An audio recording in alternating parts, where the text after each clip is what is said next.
কাজ করতে যেয়ে ঘরের এই অবস্থা, কিছু করার নাই। আজকে অনেক কাজ করেছি। ডেলিভারির জন্য অনেকগুলো ড্রেস কমপ্লিট করতে হয়েছে। আমার একটা দুঃখ কি জানেন? আমি সবসময় বলি আপনাদের সাথে প্যাকেজিং ভালোভাবে দেখাবো। কিভাবে আমি ডেলিভারির জন্য প্রস্তুত করি ড্রেসগুলো। আপনাদেরকে সম্পূর্ণ ডিটেলসে দেখাবো, তবে সেটা হয়ে ওঠে না। যারা ইউটিউবিং করেন তারা কিন্তু জানেন যে ভিডিও করতে গেলে 10 মিনিটের কাজ 1 ঘন্টা লাগে। তো আমার আসলে সময়ের কারণে হয়ে ওঠে না। তো এইদিকে দেখেন আমার ছোট্ট মেয়েটা আমাকে কিন্তু হেল্প করছে। আসলে এই ড্রেসটা কিন্তু আমি আজকে দিব না। আজকে যেগুলো দিব সেগুলো কিন্তু আমি কমপ্লিট করে ফেলেছি। এখানে কিন্তু আমার ফুল মানে ফুলের ডিজাইন করতে হবে। যাই হোক, আমার ছোট্ট মেয়েটা আমাকে একটু হেল্প করছে, করুক ওর মন মতো। আমি কিন্তু আজকে এই সেম ডিজাইনের অনেকগুলো ড্রেস কমপ্লিট করেছি। এগুলো আয়রন করে প্যাকেজিং করে তারপর হচ্ছে ডেলিভারির জন্য প্রস্তুত করব। আসলে সময় একদমই নেই।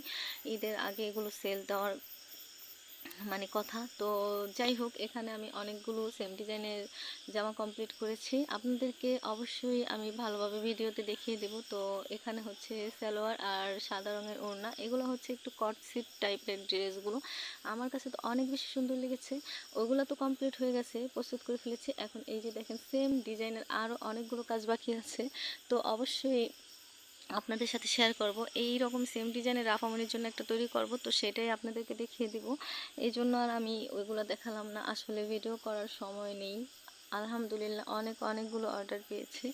তো আরেকটা আছে, সেটা হলো ছোট্ট একটা বেবির, মাত্র 3 মাস বয়সের একটা বেবির জন্য একটা ড্রেস কমপ্লিট করব, এবং সাথে থাকবে একটা হেয়ার ব্যান্ড, সেটাও আপনাদেরকে দেখিয়ে দেবো ইনশাল্লাহ। তো যাই হোক, কাজ করতে করতে আমি কিন্তু একদম অস্থির হয়ে যাইতেছি। তো কিছু করার নাই, ভালো কিছুর জন্য তো একটু কষ্ট করতেই হবে। ভালো কিছু চাইবো, কষ্ট করব না, সেটা তো আর হয় না। ভালো কিছুর জন্য একটু কষ্ট করতে হবে, ধৈর্য ধরতে হবে, তাহলে তো ভালো কিছু হবে।